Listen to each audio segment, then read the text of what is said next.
पहले संकट की मेरी बात कर दी थी आप बेटे इको की जमीन जड़े हड़पियाणा के विरोध में ज्ञापन करवा आया।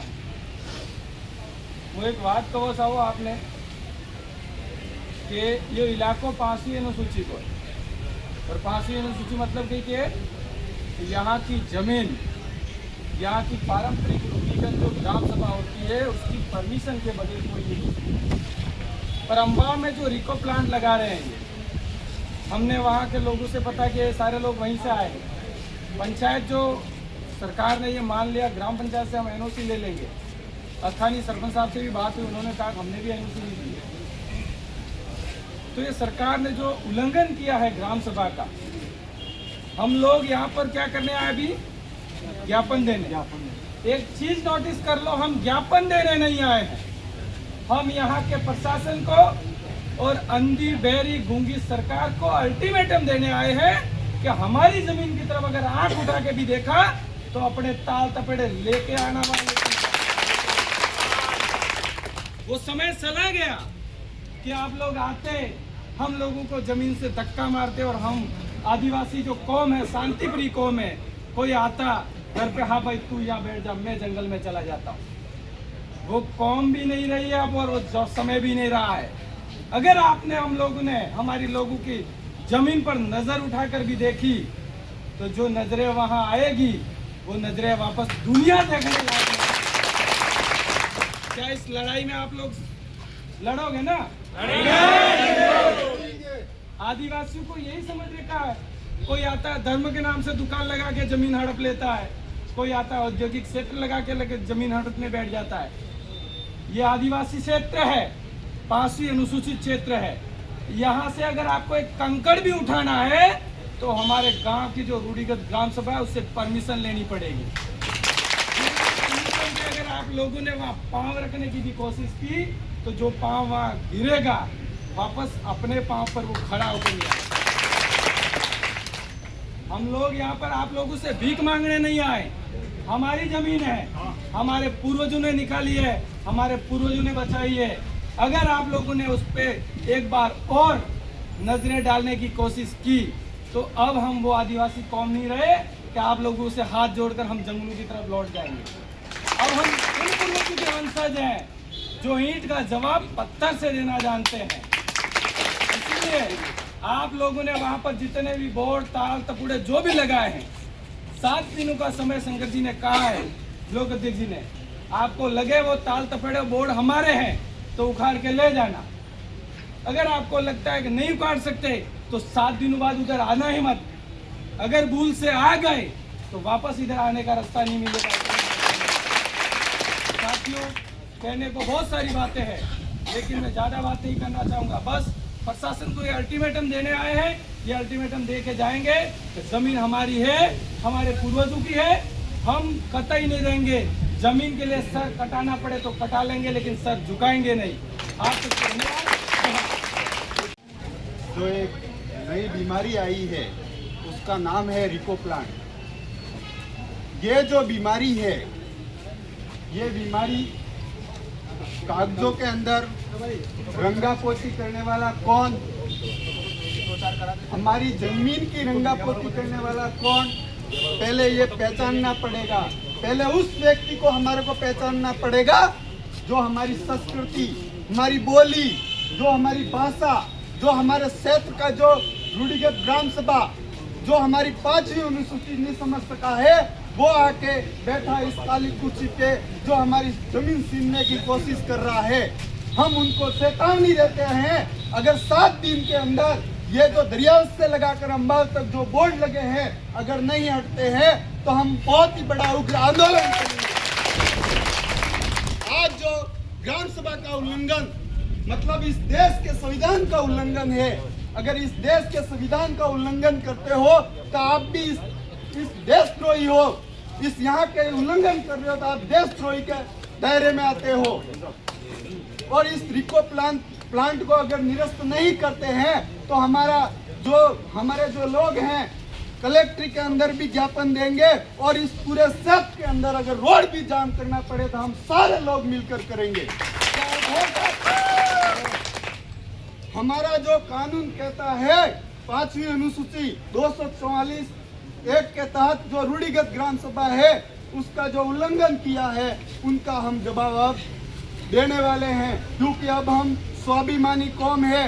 हम लड़ाई करना भी जानते हैं और लड़ाई को समेटना भी जानते हैं। इसलिए हम आज के 7 दिन का जो अल्टीमेटम देते हैं, अगर 7 दिन के अंदर ये दरियावत से लगाकर अंबाड़ तक जो रिको के बोर्ड लगे हैं नहीं हटते हैं तो हमारा पूरे दरियावत के अंदर एक बहुत बड़ा आंदोलन होगा। अब आगे के लिए हमारे जो भाई हैं 2 शब्द रखेंगे। सुनील भाई। बंद करो सरकार तेरी तानाशाही नहीं चलेगी, नहीं चलेगी। सरकार तेरी तानाशाही नहीं चलेगी, नहीं चलेगी। आदिवासियों की जमीन छीनना बंद करो, बंद करो, बंद करो। आदिवासियों की जमीन छीनना बंद करो, बंद करो, बंद करो। लोकसभा में विधानसभा सबसे बड़ी ग्राम सभा, ना लोकसभा ना विधानसभा सबसे बड़ी ग्राम सभा, ना लोकसभा ना विधानसभा सबसे बड़ी ग्राम सभा, ना लोकसभा ना विधानसभा सबसे बड़ी ग्राम सभा। संविधान का उल्लंघन करना बंद करो, बंद करो, बंद करो। संविधान का उल्लंघन करना बंद करो, बंद करो, बंद करो। और ग्राम सभा का उल्लंघन करना बंद करो, बंद करो, बंद करो। और प्रशासन तेरी तानाशाही नहीं चलेगी, नहीं चलेगी। प्रशासन तेरी तानाशाही नहीं चलेगी, नहीं चलेगी। प्रशासन तेरी तानाशाही नहीं चलेगी, नहीं चलेगी। और रिको प्लान निरस्त करो, निरस्त करो, निरस्त करो। और रिको प्लान निरस्त करो, निरस्त करो, निरस्त करो। आवाज दो, हमें जितेंगे, जितेंगे, जितेंगे। सरकार तेरी तानाशाही नहीं चलेगी, नहीं चलेगी। सरकार तेरी तानाशाही नहीं चलेगी, नहीं चलेगी। विधानसभा का उल्लंघन करना बंद करो, बंद करो, बंद करो। आदिवासी की जमीन छीनना बंद करो, बंद करो, बंद करो। आदिवासी की जमीन छीनना बंद करो, बंद करो, बंद करो। आवाज दो, आवाज दो। सरकार तेरी तानाशाही नहीं चलेगी, नहीं चलेगी। विकास के नाम पर आदिवासियों की जमीन छीनना बंद करो, बंद करो, बंद करो। विकास के नाम पर आदिवासियों की जमीन छीनना बंद करो, बंद करो, बंद करो। संविधान की 5वीं अनुसूची प्रावधान को धरातल पर लागू करो, लागू करो, लागू करो। संविधान की 5वीं अनुसूची को धरातल पर लागू करो, लागू करो, लागू करो। हम अधिकार मांगते नहीं, किसी से भीख मांगते। मेरे से पूर्व वक्ताओं ने इको कंपनी के बारे में अवगत कराया है। मैं शुरू से आप सबको ये जानकारी देना चाहता हूँ।